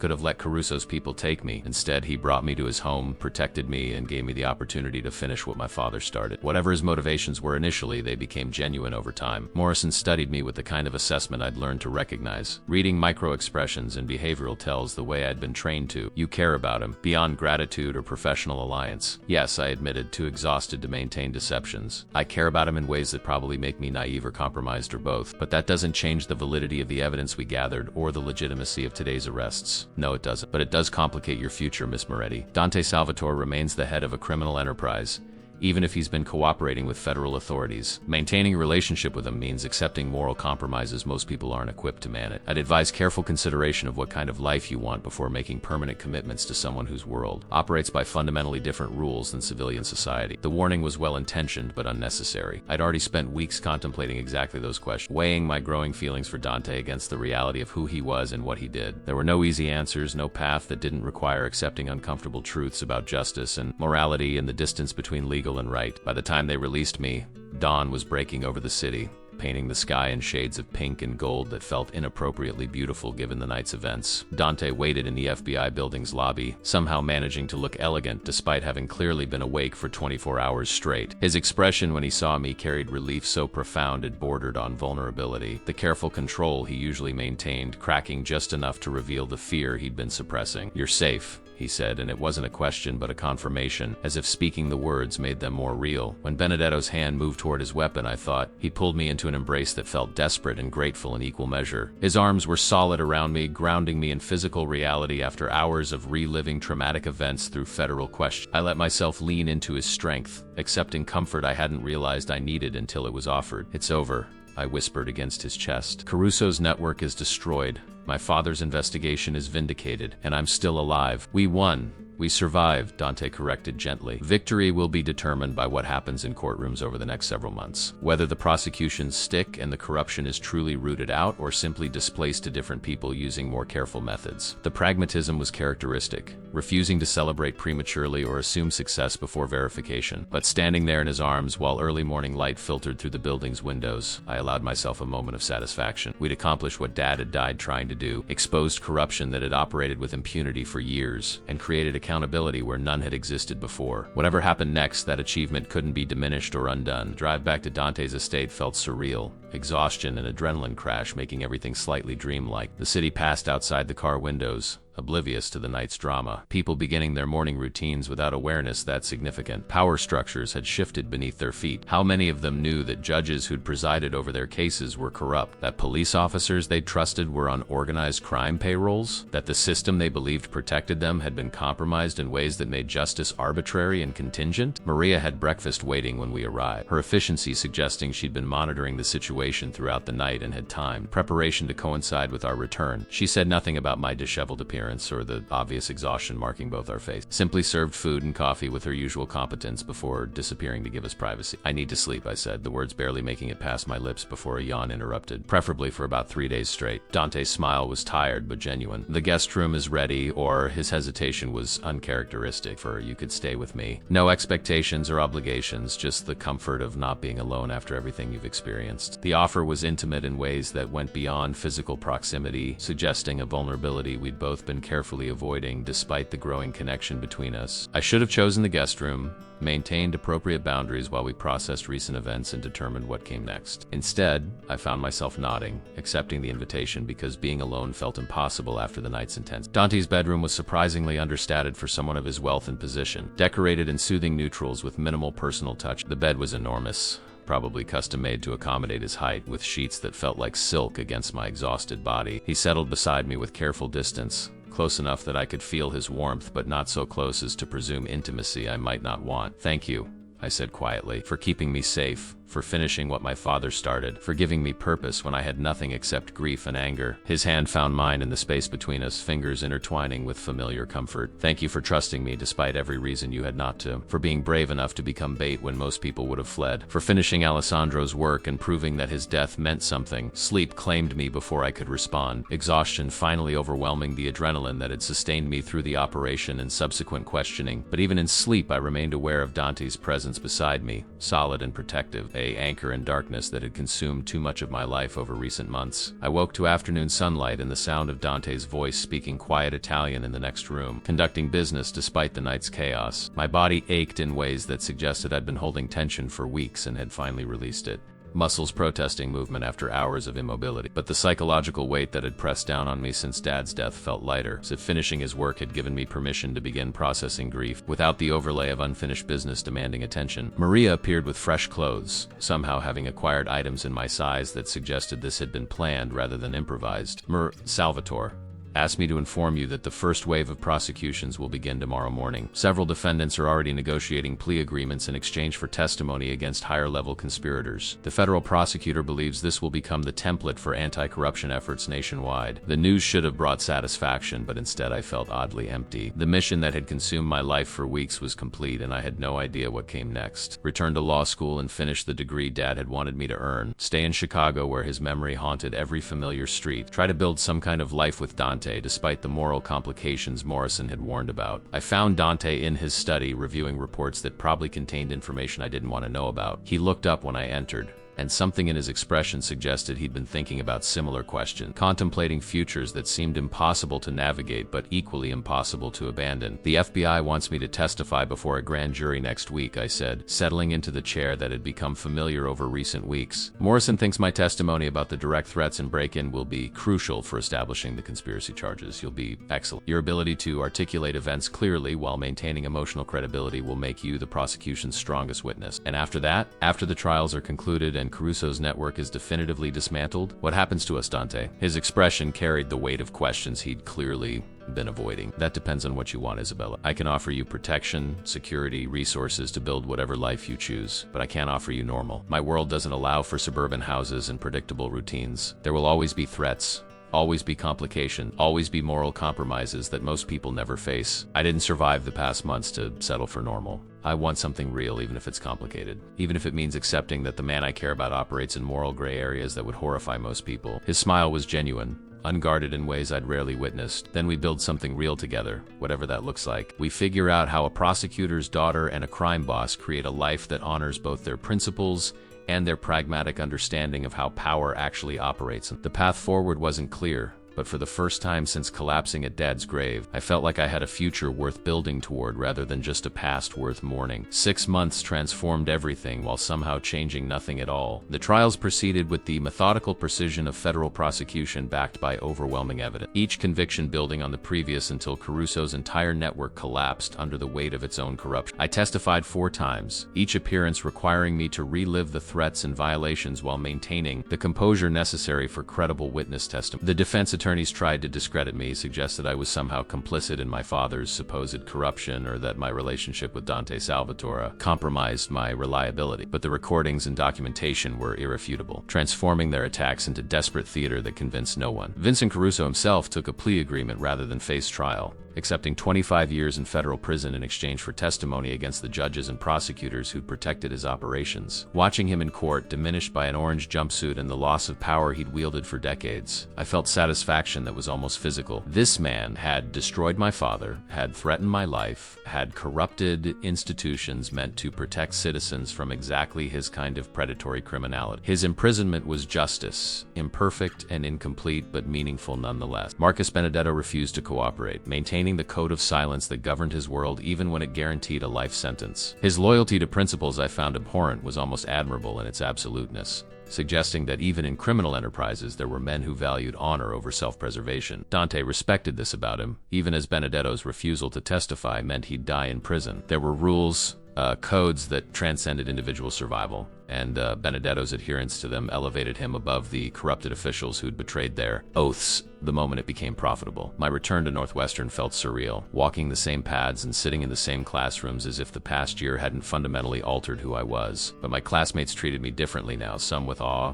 others with suspicion, all with the awareness that I'd been involved in something far beyond typical law school drama. Professors who'd previously treated me as just another student now sought my input on corruption cases and prosecutorial ethics, as if surviving an organized crime conspiracy had granted me expertise beyond my years and experience. The truth was more complicated. I had learned things most law students never would, understood power dynamics and moral compromises in ways that couldn't be taught from textbooks. But I'd also lost something, an innocence about justice and institutions that had probably been naive but had made the world seem more comprehensible. Now I existed in spaces between legal and right, understanding that sometimes the system worked and sometimes it needed people willing to operate outside it to function at all. Dante and I had settled into a relationship that defied easy categorization. I maintained my apartment in Lincoln Park, now without surveillance equipment or stage vulnerability, but spent most nights at his estate where privacy and security allowed us to be ourselves without performance or calculation. He remained the head of his criminal enterprise, but I'd learned to distinguish between the violence he orchestrated and the man he was beneath that role. There were lines he wouldn't cross, principles he maintained even when they cost him strategically, a code that made him different from men like Caruso, who saw morality as merely an obstacle to profit. We fought sometimes, usually about the distance between my ideals and his pragmatism, about the compromises inherent in loving someone whose business involved things I couldn't quite accept. But we also laughed together, found comfort in shared silences, built something that felt remarkably like partnership, despite originating in trauma and operational necessity. Maria observed our evolution with knowing satisfaction, occasionally commenting that Mr. Salvatore smiled more now than in the 15 years she'd worked for his family, that my presence had softened edges she'd thought were permanent features of his personality. The media attention had been overwhelming at first. Journalists wanting interviews about the daughter who'd finished her murdered father's investigation, who'd worked with federal authorities to bring down Chicago's most extensive corruption network in decades. I declined most requests, understanding that publicity would make me a permanent target for anyone seeking revenge against those I'd helped prosecute. But I'd granted one interview to a reporter who'd covered Dad's case fairly during the accusations, wanting the record to reflect his vindication and the truth about what had actually killed him. Today marked the 6-month anniversary of the night Marcus Benedetto had broken into my apartment. 6 months since the operation that had consumed my life reached its violent conclusion. Dante had suggested we visit my father's grave together, acknowledging the milestone with the kind of memorial that felt more meaningful than the public ceremonies and official commendations that had followed the prosecutions. I'd been avoiding the cemetery since that day I'd collapsed, afraid to confront the grief I'd temporarily escaped by throwing myself into Dad's unfinished work. But Dante was right. It was time to face what I'd been running from, to have the conversation with my father that I'd been too broken to manage when I'd last knelt beside his grave. The cemetery looked different in late spring sunlight, the oppressive melancholy I remembered replaced by green grass and flowering trees that suggested renewal rather than ending. Dad's headstone had been cleaned recently, the granite gleaming in ways that made me suspect Dante had arranged for its maintenance. Another gesture of care he'd never mentioned because he preferred actions to words when expressing emotions that made him vulnerable. I knelt in the same spot where I'd collapsed 6 months earlier, my body steady now, nourished and healthy in ways it hadn't been during those dark months after Dad's death. Dante stood a respectful distance away, close enough to provide support if needed, but far enough to give me privacy for the conversation I needed to have with my father's memory. "I finished it, Dad," I said quietly. "Your investigation, the case you were building, the corruption you died trying to expose. It's done. Caruso and everyone who protected him are in prison or awaiting trial. Your name has been cleared, your reputation restored. Everyone knows now that you were exactly who I always believed you were, a man of integrity destroyed by the corruption he fought against." The words hung in the air, carried away by gentle wind that rustled through the oak trees surrounding it. I imagined Dad's response, the pride mixed with concern that had characterized his reactions throughout my life. He'd be proud I'd finished his work, but terrified by the risks I'd take, pleased by the outcome, but worried about the costs I'd paid achieving. I met someone, I continued, aware of how strange this confession felt, but needing to speak it anyway. Dante Salvatore. You knew him, worked with him during your investigation. He saved my life, protected me, helped me finish what you started. I know you'd have complicated feelings about him, about what he does and the world he operates in, but he's a good man, Dad. He has principles and honor, even if they're not expressed in ways you'd prefer. He makes me feel safe in a world that's been terrifying since you died. Behind me, I heard Dante's sharp intake of breath, my words carrying farther than I'd intended. But I didn't turn around, didn't take them back. This was truth, complicated and imperfect, but honest in ways that mattered more than comfort or convention. I'm going back to law school, going to finish the degree and probably practice someday, but not as a prosecutor. I can't trust the system the way you did. Can't believe that institutions will protect the people who work within them with integrity. I'll probably do defense work, help people navigate a system that's designed to crush anyone without resources or connections. It's not what you'd have chosen for me, but it's the path that makes sense, given what I've learned about how power actually operates. The breeze picked up, carrying the scent of flowers and freshly cut grass. I touched the cold granite of Dad's headstone one more time, letting my fingers trace his name with reverence and goodbye. I miss you every single day, but I'm not drowning in grief anymore. I'm living again, building something that feels like a future rather than just surviving the present. I think you'd understand that. Would want that for me, even if you'd question some of my choices getting here. I stood, my knees no longer weak, my body no longer threatening collapse. 6 months ago, I'd been barely functional, consumed by loss and unable to imagine a life beyond grief. Now I had purpose and partnership, complicated relationships, and moral compromise, but also something that felt remarkably like happiness, despite its imperfect foundation. Dante approached as I stepped back from the grave, his hand finding mine with the natural ease of gesture repeated so often it had become instinct. You ready? He asked quietly. Yes. Finally, completely ready. We walked together toward the cemetery gates, leaving behind the woman I'd been when I collapsed here 6 months ago. That Isabella had been broken, lost, unable to see beyond her father's death to any future worth living. The woman leaving now understood that grief didn't disappear, but it could coexist with joy. That loss could transform into something else if you were brave enough to let it. That sometimes the most meaningful tribute to the dead was living fully rather than dying alongside them. Dante's car waited beyond the gates, but before we reached it, he stopped, turning to face me with an expression that suggested he'd been planning whatever came next for some time. Isabella, these past 6 months have been... He paused, searching for words that didn't come easily to someone typically controlled language with precision. They've been the most meaningful of my life, changed everything about how I see myself and what I want my future to look like. My heart hammered against my ribs, recognizing the moment before he articulated it. Dante, what are you saying? I'm saying that I want to build something permanent with you.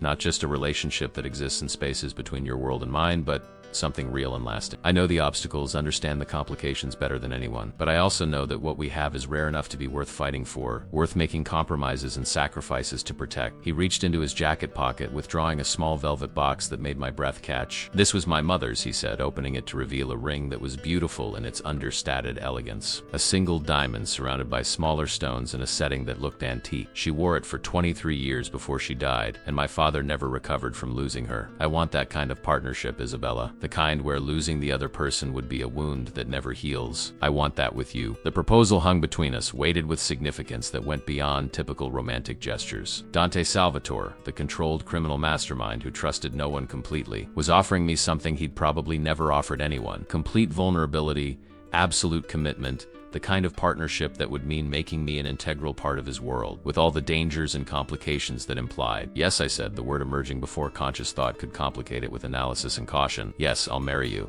I'll build something permanent with you. I'll figure out how to navigate the impossible spaces between your world and mine, because the alternative is losing what we've found together, and I'm not willing to accept that. He slipped the ring onto my finger, the fit perfect in ways that suggested he'd been planning this longer than I'd realized, that he'd had it sized and prepared weeks or maybe months ago. Then he kissed me with the kind of desperate intensity that suggested relief and joy and the recognition that we'd both taken a leap into uncertainty that could either save us or destroy us, but would certainly never be boring. 1 year later, I stood in Dante's study reviewing files that would have horrified the woman I'd been before collapsing at my father's grave. Not criminal enterprise documentation, though I'd learned to accept that aspect of Dante's business with pragmatic resignation, but case files for the legal consulting firm I'd established with his financial backing. Moretti Strategic Advisory specialized in helping businesses navigate complex regulatory environments and avoid the kind of institutional corruption that had destroyed my father. We operated in the gray spaces between legal and optimal, providing guidance that kept clients on the right side of prosecutorial interest while maximizing their operational flexibility. The irony wasn't lost on me. Alessandro Moretti's daughter advising corporations on how to work within systems he dedicated his life to enforcing. But I'd learned that idealism without pragmatism was simply another form of naivety. That understanding how power actually operated was essential to creating meaningful change. My firm had already prevented 3 potential corruption scandals by identifying problematic relationships before they became criminal conspiracies, had helped reform-minded executives clean house of inherited problems, and had provided testimony to federal investigators about corporate malfeasance that traditional legal channels would have missed. Dante appeared in the doorway, carrying coffee with the domestic familiarity that still surprised me sometimes. He'd been in meetings all morning with associates whose business I preferred not to examine too closely, but when he entered our shared space, that world fell away, replaced by the man I'd chosen to build a life with despite every rational objection. The Castellano merger is proceeding smoothly, he said, settling into the chair beside mine. Your analysis of their regulatory exposure was exactly right. They've restructured their corporate governance to address the issues you identified, and the SEC has indicated they won't oppose the acquisition. Good. That family has been legitimate for 2 generations. They don't deserve to have their business destroyed because their grandfather made deals that wouldn't be acceptable today. Dante's smile carried the warmth I'd learned to recognize as his private expression, the one he reserved for moments when his public persona could be safely abandoned. You've become remarkably good at navigating these spaces, finding solutions that satisfy both legal requirements and practical realities. Alessandro would be proud, even if he'd struggle with the methodology. I think he'd understand better than you might expect. Dad wasn't naive about how power operated. He just believed the system could be reformed from within if enough people maintained integrity. I've learned that sometimes you need to work from outside to create the conditions that make internal reform possible. Philosophical debate was one we'd had dozens of times. Neither of us fully convinced by the other's position, but both recognizing that our different perspectives created a productive tension. Dante's pragmatism kept me from sliding into ineffective ideas, while my principles prevented him from making compromises that would have been strategically advantageous but morally indefensible. Our wedding had been small and private, held in the same cathedral where Dante's parents had married 4 decades earlier. Federal authorities had attended alongside organized crime figures, an uncomfortable mixing of worlds that somehow worked because everyone present understood the unique nature of our partnership. Special Agent Morrison had given a toast that managed to be both congratulatory and subtly warning, reminding us that our relationship existed under ongoing federal scrutiny that would never completely disappear. But she'd also acknowledged that sometimes the most effective way to constrain criminal enterprises was through relationships that created stakes beyond mere survival and profit. Maria had cried during the ceremony, her usual composure cracking as she watched Dante promise to love and protect me for as long as we both lived. She'd told me afterward that in 15 years of service to his family, she'd never seen him genuinely happy until I'd entered his life, that I'd accomplished something she'd thought impossible by making him believe in futures beyond power and control. My law degree hung on the wall beside my undergraduate diploma, both of them representing paths I'd completed despite detours and disasters that should have derailed me completely. I'd passed the bar exam on my first attempt, though I'd chosen not to practice traditional law in favor of the consulting work that felt more aligned with what I'd learned about how systems actually function. Dad's voice sometimes echoed in my head during difficult decisions, asking whether I was truly serving justice or simply rationalizing compromises that benefited my own interests. Those internal debates kept me honest, ensured I never drifted too far into the moral relativism that made corruption possible. The doorbell interrupted our morning routine, a sound rare enough in Dante's carefully secured estate that it immediately triggered alert responses. He checked the security monitor, then smiled with genuine pleasure. Your sister is early. I thought she wasn't arriving until this afternoon. Jessica's visit had been planned for weeks. Her first since the wedding, and only the 3rd time she'd agreed to stay at the estate rather than a hotel in the city. My relationship with Dante still made her uncomfortable, not because she disliked him personally, but because she understood better than most what his world entailed and worried about my safety in ways I couldn't fully assuage. But she'd been making an effort, recognizing that I'd chosen this path with full awareness of its complications and that my happiness was genuine despite its imperfect foundation. She appeared in the study looking healthy and successful, her master's degree complete and her work at Detroit Social Services apparently fulfilling in ways that made me proud of who she'd become. We embraced with the fierce affection of siblings who'd survived trauma together and emerged stronger for it. Our bond deepened by shared loss and the recognition that family was something you built through choice as much as biology. The house looks different, Jessica observed, studying the space with analytical attention. Less like a fortress, more like a home. Isabella's influence, Dante said with obvious affection. She's been systematically making the entire estate more comfortable and less intimidating. Maria approves completely, though she'll never admit that decorative pillows and throw blankets were exactly what this place needed. We spent the day together, the 3 of us navigating conversations that ranged from Jessica's work helping at-risk families to Dante's legitimate restaurant acquisitions to my consulting firm's latest cases. It was remarkably normal, the kind of family gathering that shouldn't have been possible given our respective circumstances, but somehow worked because we all wanted it to. Jessica still asked pointed questions about security measures and contingency plans, still worried that my proximity to Dante's world would eventually create dangers I couldn't survive. But she also saw how he looked at me, recognized the genuine partnership we'd built, and gradually accepted that this was my choice to make, even if she'd have preferred I'd chosen differently. That evening, after Jessica had retired to her guest room, Dante and I stood on the balcony overlooking the grounds that had become home in ways my apartment never had. The city glittered in the distance, thousands of lives unfolding without awareness of the carefully maintained power structures that shaped their options and opportunities. Dad had wanted to reform those structures through institutional channels, believing that good people working within the system could create meaningful change. I'd learned that sometimes change required people willing to operate in the spaces between, using unconventional methods to achieve outcomes traditional approaches couldn't reach. Do you ever regret it?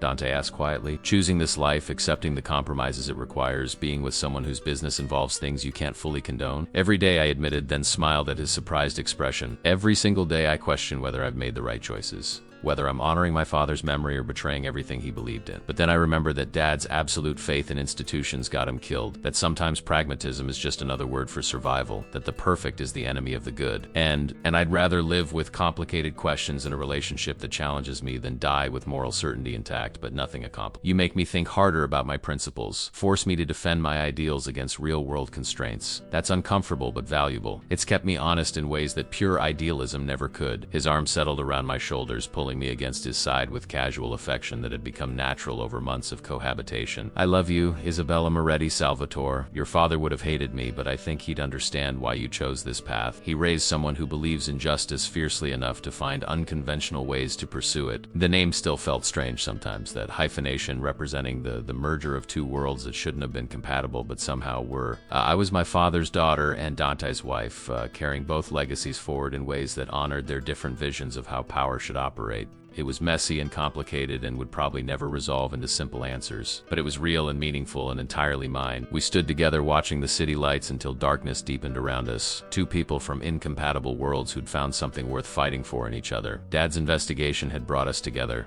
His death had created the circumstances that made our partnership possible, and his memory continued to guide my choices even as I made peace with paths he'd never have chosen for me. The grief hadn't disappeared. I still visited his grave monthly, still talked to him about my life and decisions, still felt the ache of his absence during moments when I needed advice only he could have provided. But the overwhelming darkness that had consumed me that day I'd collapsed had transformed into something bearable, a scar rather than an open wound, a loss I'd learned to carry without being crushed by its weight. Somewhere in the city, Vincent Caruso sat in a federal prison cell serving a sentence that would likely end only with his death. Marcus Benedetto occupied similar accommodations, his loyalty to criminal codes having cost him everything except his twisted sense of honor. The judges and prosecutors who'd enabled their corruption had lost careers and reputations, some joining them in prison while others simply disappeared into the shameful obscurity reserved for institutional betrayal. And I stood on a balcony with the man I loved, wearing his mother's ring and his family name, building a life that defied easy categorization but felt more honest than any alternative I could imagine. The woman who'd collapsed crying at her father's grave would barely recognize who I'd become, but she'd understand why transformation had been necessary, why survival sometimes required becoming someone new while honoring everything that made you who you were. The Mafia boss had carried me away from that cemetery broken and lost, and together we'd built something neither of us could have created alone. It wasn't the life Dad would have chosen for me, but it was the life I'd chosen for myself, and that made all the difference.